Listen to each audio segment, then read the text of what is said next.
Introduce us. We've done been introduced. We're back at it again with the foundation. He's changed the name to the foundation. I'm Don Haywood, and this is David Ford, and we got Don Elliott and David Tillison. All right. We're having our Tuesday night Bible study based on what on earth is about to happen or is happening. By what's the guy's name that wrote it? Kent Hovind. Kent Hovind wrote a whole book on what on earth is happening. And that's what we are basing our Bible study off of. We're going through Kent Hovind's deal. And just discussing. Is that a good introduction? That's a good introduction. Good introduction. That's going to be your job from now on. Oh, don't give me that job. So, line number 10, we talked about, common ancestor, but it's actually common designer. So, let's talk about that. This is very, very, very, very, very good stuff. Got this one will be a little interesting, David. I'm glad that y'all are here to check this out, because this is very frustrating. There's a new one.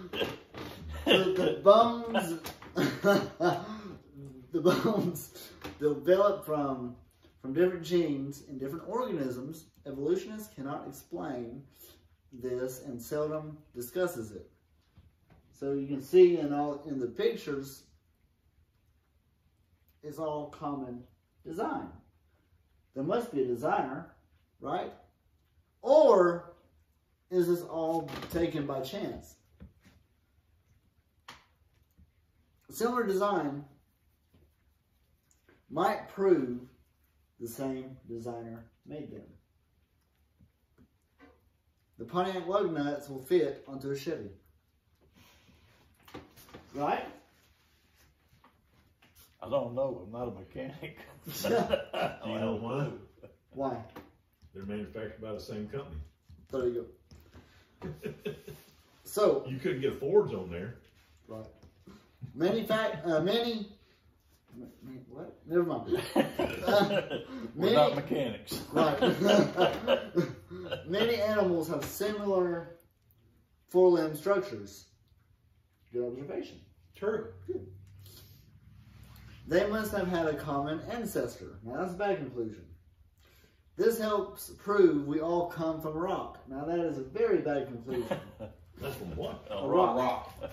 All animals and everything came from a rock. Yep. We all need a pet rock. I can make, if I do not have knowledge, I can make any conclusion statement I want to, but I can be made a fool of pretty quickly. That's funny. Fact check you on Facebook. Yeah.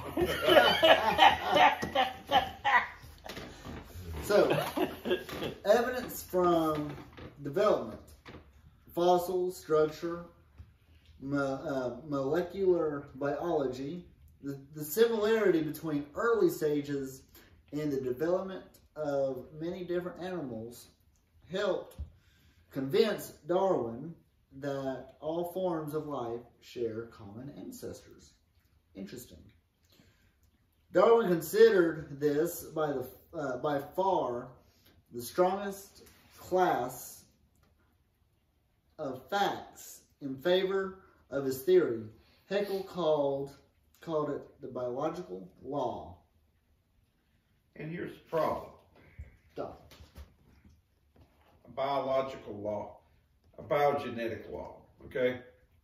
Silly term. I can create all the laws that I want to, but I have no authority to create a law. For sure. Some of the biggest things that Darwin looked at, besides natural things, he also did look at fossils. Without the understanding of where a fossil comes from and what the circumstances are that are required to create a fossil. In order for, have you ever gone out into the woods and you found a dead animal? Mm-hmm. Sometimes they were in the process of decaying and they stunk. Sometimes you see bones and a little bit of hair, doesn't stink anymore. All of it's pretty much rotted away. And if you go back a year later, it's all gone. There is no fossil created. Being exposed to the environment and to air, and all parts of that animal have decomposed. In order to have a fossil record, in order for a fossil to be created, it has to be completely sealed from the environment in a matter of minutes. Not days, not He's right. weeks. He's right. I know a fossil that's it's not even showing bones. I told you about it and where they found it. It was frozen. Okay. It was a baby mammal. And it had to be frozen, or it had to be sealed in a matter of minutes at the most. So more likely seconds. That shows you how cold it was when it happened. Yeah, and it happened in seconds, not in days. Well, but they did say that its tail was missing and one of its ears was missing, as if it had been gnawed on. As if. That's an assumption made from no evidence. But you can tell it was a baby mammal because it still had its hair on it, and it's still in the shape of an elephant or a mammal. But it was frozen in ice. Okay. If it was frozen in ice, it froze in a matter of minutes at the most. Or it would have decomposed even after freezing, because it would have been exposed to the elements. It wasn't sealed. That's the thing. It's been sealed all these years. Okay. It had to be sealed at the moment of death, or it would not be there. And they have found one an adult mammoth frozen in ice with its tusk still sticking out of it. Yeah, they show pictures of that. Yeah, absolutely. It froze in a matter of seconds. Okay. It was sealed from the environment by the ice. It's sealed from air pollution that would have caused it to rot. Yeah. Okay. But it couldn't have froze to death. It already had to have died. No. Because what? Well, its hair kept it warm. If it dies, it's not a warm body anymore. So it's subject to freeze and harden, and it's also subject to freeze if the temperature drops to -Celsius in a matter of seconds. And that can happen too. Yeah. Well, then that would have to be the case for all mammals to become extinct, is they got too cold. All mammals in that specific location. And most of it's up in the upper regions of the hemisphere. A couple of thousand years ago, 10,000 years ago, our geography was not where it is today. First of all the land, all of the continents were not separated. They were all one continent. All of it. One landmass. Australia was not down south. Nothing was where it is now before the flood. What do you think? That's fact. It's like you have to talk about when you get into the dinosaurs. We weren't there to see it. We weren't there to see if it was one landmass. Yep. Still is one landmass. Sure is. There's some water separating it, but it's one landmass. You go under that water, you got land. But we'll get into that. There's a bottom down there somewhere. Season 2. So. And it goes all the way out to the other place. Yeah. I mean, I don't know. I ain't been down there to look at that either. The fossils were covered with mud. These animals were covered with whatever they're fossilized in a matter of seconds. And that's why you find all these fossils in clusters at one general depth, in one general type of soil that surrounds the rock, the fossil, the bones, or the shells of the sea animals and their skeletons, all in the same place, because it happened extremely quickly as huge amounts of sediment settled on top of them, pushed them all to the ground and packed them in there. There was no oxygen, no water to get to them to cause them to decompose, and they just turned into rock. But then they found the bones of mammals in this one spot, and what was so strange about it is that they were all males. What they're saying is that they fell in the pit because by studying the elephants today, they would have had the same way of living then. After a while, bull elephants leave the herd and go out on their own. Yeah. In today's world. Yes. So maybe not in that world 10,000 years ago. Well, you're speaking of similar species. There's not much evolution between a mammal and an elephant today, except for the hair, maybe. Your mammals had short ears, like the ones in India. Now, your African elephants have got big ears.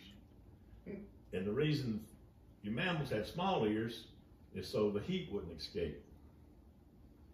So that kept them. That's a theory. No, that's based off the Indian elephant. That's why their ears are small.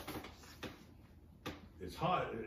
It's hotter in Africa than it is in India, and the big elephant's ears is used to fan itself with. In 10,000 years from now, it may be hotter here than it is over there. That's right. Well, it would be If cooler you're if talking we're about an losing the ice sun. age and everything froze, it could happen again. Yes, it could. It changes everything. It changes I wasn't there. geography. I don't know. I know. I really And don't the care. geography changes, and the animals in that area change, and the temperature changes because it's part of a cycle of life. It just is. See, it's like I read you in the book here.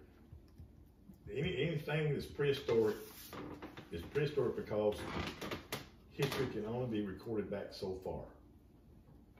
I told you about this Catholic priest. He started at 1 AD and went backwards.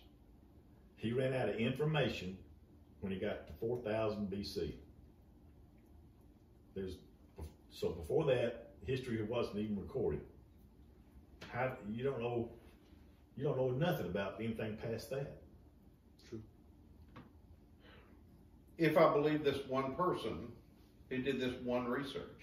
But the thing is, the Jews must believe it because they're using the 6,000 year cycle too.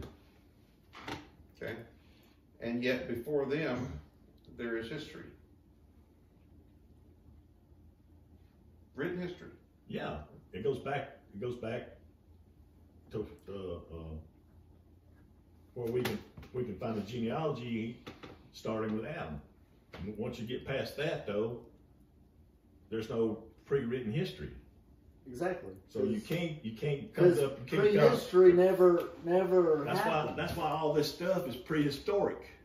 Because it didn't exist. It didn't Because exist. God created it. You can't speculate anything past Adam. Because there was nothing past Adam. There was nothing before Adam. Well, we don't know that. Yes, we do if we believe God's word. Well, you said. Well, the earth was here before Adam, so it was created for Adam. Yeah. Well, the thing is, How many days? What, 5? that's just it. Moses had to write it.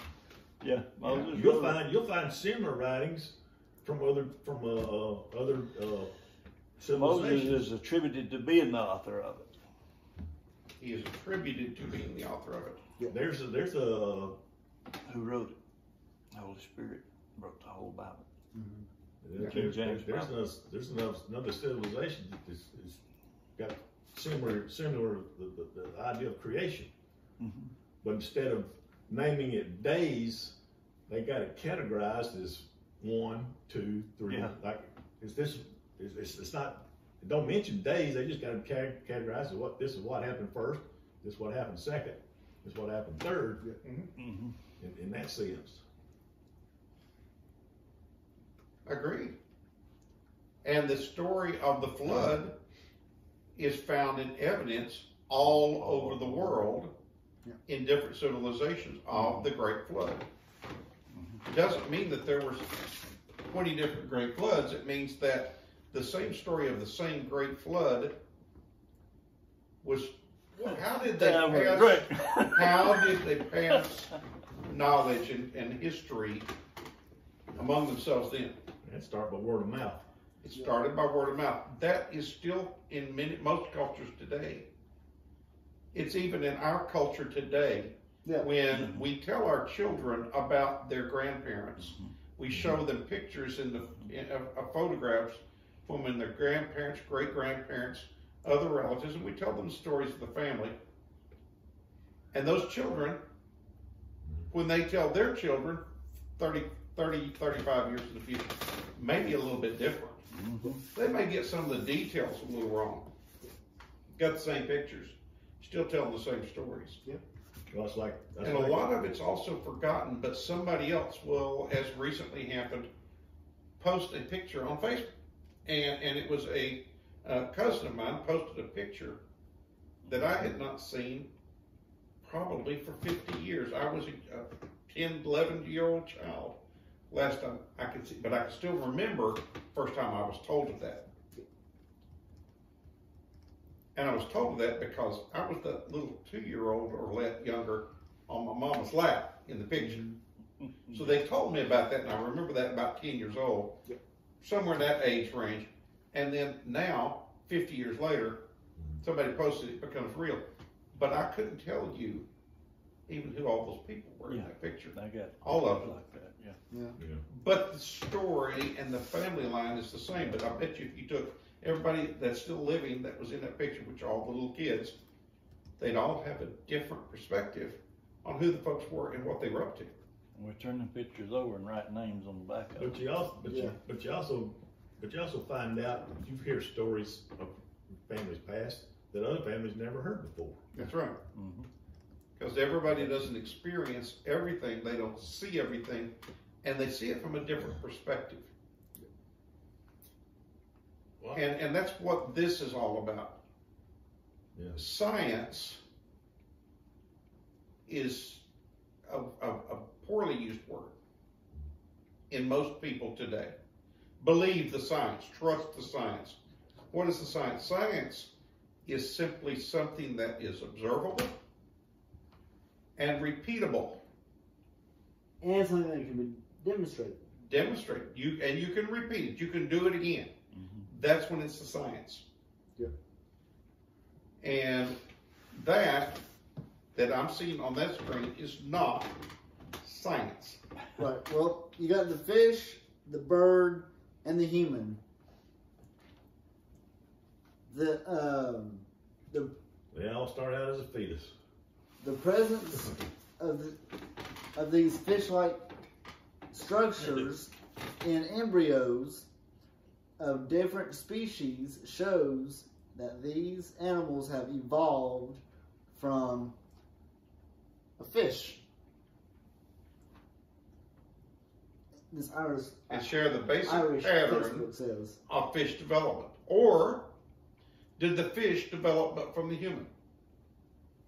No. Or did the fish and the human develop from the bird? Reverse evolution. Reverse evolution. This says, what come first, the chicken or the egg? The chicken. And this says, it as if the embryo retains a memory of its origins and starts to copy them during the development stages. And the structures persist in adult fish. So what he's saying is that is great-great-great-great-great-great-grandpa, a fish. Okay. And I say, where did it come from? The amoeba. And where did it come from? The Big Bang. The evolution. What created the Big Bang? I don't know. God did. Was no Big Bang. There was, and it was so. The evolutionary I idea. always tell everybody the fourth day was the Big Bang. That's when he put everything in place. I call that God's Big Bang. God's Big Bang. The evolutionary idea that Freud relied on most heavily. First of all, you got Freud, who was really, really a strange guy. Mm-hmm. Yes, he was a psychiatrist. Yes, he is supposed to have written a lot of theories. And yes, he was one really wicked, weird dude. Yep. Most heavily in the manuscript is the maximum that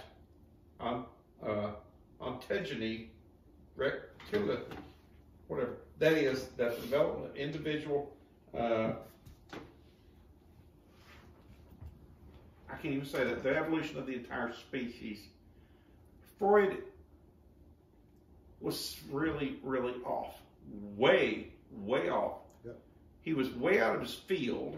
Yes, he was a scientist in his field of human psychology. Okay? He really was. What do you think about Alzheimer's nowadays? And he had knowledge in that field. He had no knowledge in the field of human development. That's like me writing a medical book. There you go. Yeah. I know about prisons. I don't know about medical. I know where my appendix are. That'd I be got like an idea where it here's used to another be. good one. This is like Don Haywood writing a book on how to create and build an electric vehicle. Yeah. Yeah. Yeah. If you follow that one, you would never get one. Plus, Or you get electrocuted in the process. So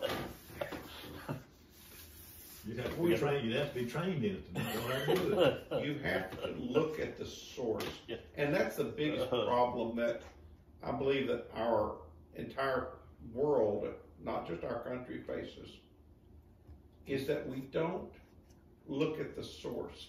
I have this discussion with my 21-year-old on a regular basis. And when she comes up with new things or facts, and I say, now, where did that come from? Go look at the source. And it's usually no more than 3 or 4 minutes. She says, okay, and walks away. Because she looked at the source and found that the source was not an acceptable source. Okay? But, like I said before, everybody's a critic. Yep. Yeah. So It's hard to get somebody off their opinion once they know it this way. Yeah. But then this person over here is going to be critical about this one because they believe it that way. And it just, I work for some guys like that. You have to do it just like this. So It's the only way you can do it. So Can't do it another way. technology. Trying to get into some technology. oh yeah. So you got test tube babies. yep. It is difficult to tell the differences between the embryos of a reptile on the left and the human on the right just by looking at them. The embryos of each of these animals have tails and gill pouches. Critical thinking, right here. Critical thinking. Humans didn't evolve from dinosaurs, yet a human embryo would have probably have several features and developmental patterns in common with a dinosaur embryo. Explain why this would be the case. Gills like a fish? Human? A human has gills like a fish? And guess what? That is line number 11. These are not gill slits. And if anybody has anything else to add, please add. But that's all the time that we got for tonight. I think it's a good time it's a good thing to take up next week, but Yes. because something looks kind of like something else does not mean it is. Yep. And that's the point of lie number 11. Because it looks like it does not mean it's what it is. A U.S. quarter and a Canadian nickel look similar, but they ain't the same. what's on the outside. Made of the same thing, but it's on the outside. Yep. And that's the thing about all living creatures and beings. They're made of the same thing, but they're different on the outside. We're all made from dust to the ground because that's where we go back to. Yep. Don, you got anything? D.E. David? Good night. Enjoy it. Yeah, it was good. Really did. Well, we will see you next Tuesday. Welcome back, Don Elliott and David Tillison. That animals can be cloned now. Yeah. If they could see that happening, they may have thought of evolution as not real. Because there's one thing that you got to have to clone with. And that's something they didn't know about back then. And that's the DNA. Yep.